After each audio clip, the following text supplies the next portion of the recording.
Hi friends, നമ്മളിന്നിവിടെ അരക്കിലോ അരിയാണ് എടുത്തേക്കുന്നത്. അരക്കിലോ അരി നമ്മൾ 4-5 മണിക്കൂർ വെള്ളത്തിലിട്ട് കുതിർത്ത് നമ്മൾ പൊടിച്ച് ഇവിടെ ബൗളിലാക്കി വെച്ചിട്ടുണ്ട്. അരക്കിലോ ശർക്കര നമ്മൾ പാനിയാക്കി വെച്ചിട്ടുണ്ട്. ഇതിനകത്ത് പാനിയാക്കി അതിനകത്ത് കല്ലും മണ്ണൊക്കെ ഉണ്ട്. അതിനകത്ത് പാനിയാക്കി വെച്ചിട്ടുണ്ട്. നമ്മൾ അതിനകത്തോട്ട് ആഡ് ചെയ്യണേ.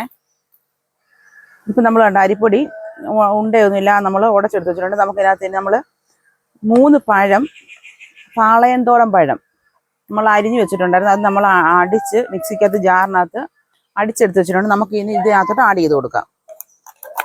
ഇങ്ങനെ അടിച്ചു വെച്ചിട്ടുണ്ട്. നമുക്ക് ഇതിനകത്തോട്ട് ആഡ് ചെയ്യാം. ഇതിനകത്തോട്ട് നമുക്ക് കണ്ടേ 1 പിഞ്ചോളം സോഡാപ്പൊടി ആഡ് ചെയ്യാം. ഏലയ്ക്ക് നമ്മൾ പഞ്ചസാര ചേർത്ത് പൊടിച്ച് വെച്ചിട്ടുണ്ട്. നല്ല മഴയൊക്കെ വരുന്നുണ്ട് കേട്ടോ. ഏലയ്ക്ക് പഞ്ചസാര ചേർത്ത് നമ്മൾ പൊടിച്ച് വെച്ചിട്ടുണ്ട്. അതുകൂടെ നമുക്ക് ആഡ് ചെയ്യാം. പിന്നെ കണ്ടാൽ നമുക്ക് ഇത്രയും ഒരു എള്ള് കഴുകി ഉണക്കി വെച്ചിരിക്കുന്ന എള്ളാണ് ഇത്.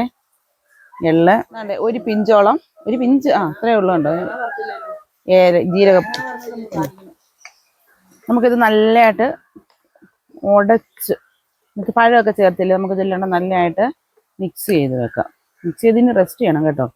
പുളിച്ച് പൊങ്ങിയാൽ മാത്രമേ നമുക്ക് ഇനിയിപ്പം ചുടാൻ പറ്റത്തുള്ളൂ. നമുക്കിത് ഒരു 4-5 മണിക്കൂർ റെസ്റ്റ് ചെയ്യാൻ പറ്റും. നമ്മളിത് നല്ലതായിട്ട് ഉടച്ചിട്ടുണ്ട് കേട്ടോ.